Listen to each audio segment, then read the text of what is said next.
বেগম খালেদা জিয়ার জীবনযাত্রা শুধুই রাজনৈতিক উত্থানের ইতিহাস নয়, এটি এক নারীর অনলস যাত্রা। গৃহিণীর সীমাবদ্ধ পরিসর থেকে রাষ্ট্র নেতৃত্বের বিশাল প্রান্তরে পদচিহ্ন রাখার ইতিহাস। দেশের গণতান্ত্রিক যাত্রা যতদিন অব্যাহত থাকবে, খালেদা জিয়ার নাম মানুষের হৃদয়ে থাকবে শ্রদ্ধা ও মর্যাদার আসনে। বেগম জিয়া তার শাসনামলে বাংলাদেশকে নিয়ে গেছেন রাজনৈতিক স্থিতি, অর্থনৈতিক গতি এবং আন্তর্জাতিক গ্রহণযোগ্যতার পরিচ্ছন্ন কাঠামোয়। গণতন্ত্রের প্রশ্নে ও রাষ্ট্র পরিচালনায় তার কিছু সাফল্য তুলে ধরছেন ইমরুল আহসানের আরেকটি রিপোর্টে।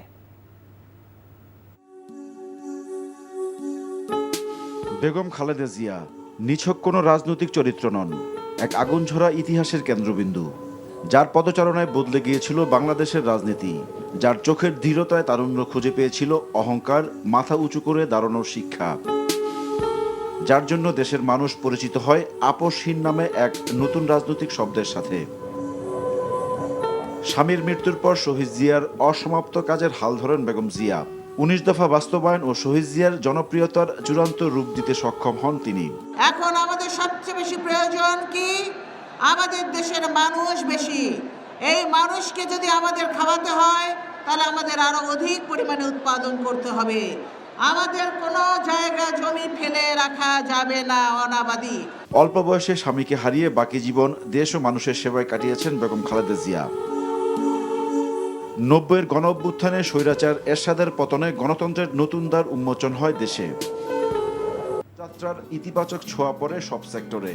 দারিদ্র্য দূরীকরণ, শিক্ষায় অগ্রগতি, অবকাঠামো উন্নয়ন, কর্মসংস্থান সৃষ্টিসহ গতি আসে অর্থনীতিতে। বেগম খালেদা জিয়া সরকার প্রাথমিক শিক্ষাকে অবৈতনিক ও বাধ্যতামূলক করার পাশাপাশি গঠন করে প্রাথমিক শিক্ষা মন্ত্রণালয়। শিক্ষার বিনিময়ে খাদ্য কর্মসূচি এবং দ্বাদশ শ্রেণী পর্যন্ত মেয়েদের বেতন মওকুফ ও উপবৃত্তির মতো যুগান্তকারী পদক্ষেপ নেওয়া হয় তার সময়ে। শিক্ষিত, সুশৃঙ্খল, কর্মঠ ও উপযুক্ত নাগরিক হিসেবে নিজেদেরকে গড়ে তোলার এখনই সময়। শিক্ষার প্রসারেই শুধু নয়, এসব কর্মসূচির ফলে কমে আসে বাল্যবিবাহ ও জন্মহারও।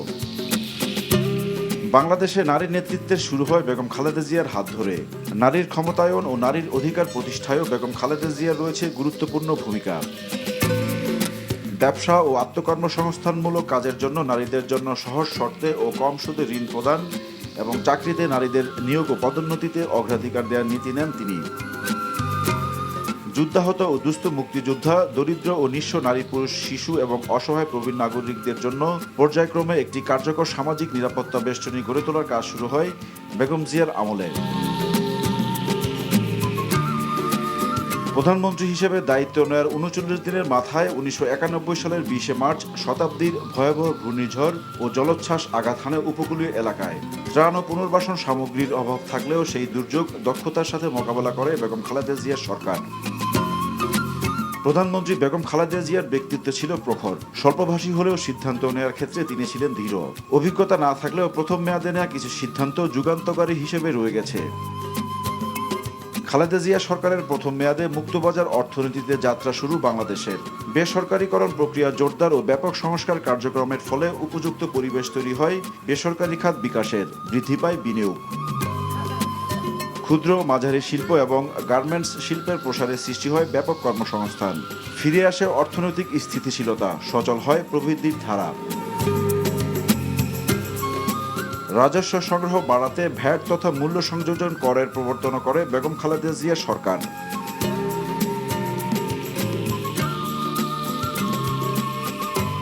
কৃষির উন্নয়নে ব্যাপক পদক্ষেপ নেন তিনি।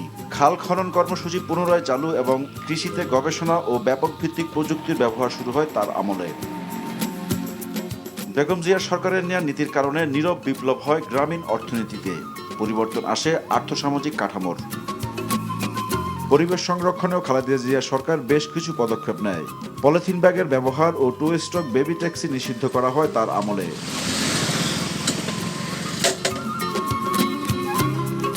বৃক্ষরোপণ একটি সামাজিক আন্দোলনের রূপ নেয় তার সময়ে। খালেদা জিয়া সরকারের আমলে সড়ক ও সেতু সহ অবকাঠামো উন্নয়নও চোখে পড়ার মতো। যমুনা সেতুর নির্মাণ কাজ শুরু হয় তার আমলেই। ৯৮ সালে যান চলাচলের জন্য এ সেতু উদ্বোধন হলেও এর ৯০ ভাগ কাজ শেষ হয় বেগম জিয়ার আমলে। তিনবারের প্রধানমন্ত্রী বেগম খালেদা জিয়া পূর্ণ মেয়াদে দায়িত্ব পালন করেন দুবার। তার সময়ে সংবিধানে কিছু গুরুত্বপূর্ণ সংশোধনীও আসে।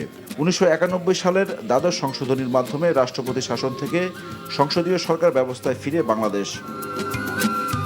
96 সালে বিএনপির প্রধান স্বল্প মেয়াদের প্রধানমন্ত্রী থাকলেও জনদাবির প্রতি শ্রদ্ধা দেখিয়ে সংবিধানে যুক্ত করেন নির্বাচনকালীন তত্ত্বাবধায়ক সরকার ব্যবস্থা।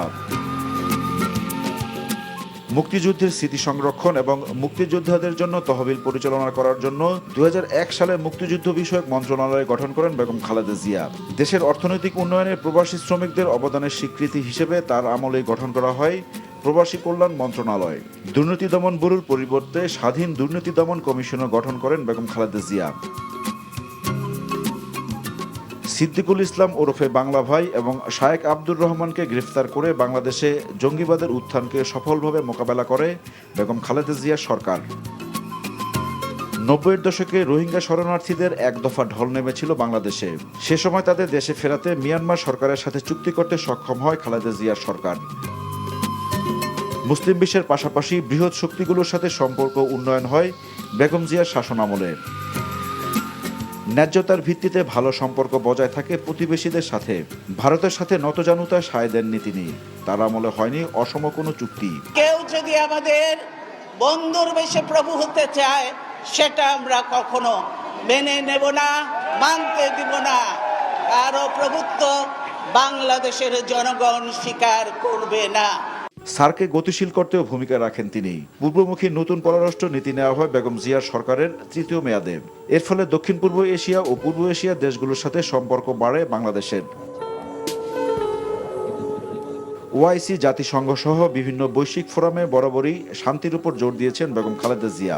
If we do not address these problems effectively now, we will not be able to contain the tensions and violence around us. রাজনীতিতে আপোষহীন খালেদা জিয়া নিজ দেশের স্বার্থ রক্ষায় আপোষ করেননি কখনো। আর স্বাধীনতা সার্বভৌমত্বের প্রশ্নেও তার দেশপ্রেম ছিল প্রশ্নাতীত। Imrul Ahsan, NTV news, Dhaka.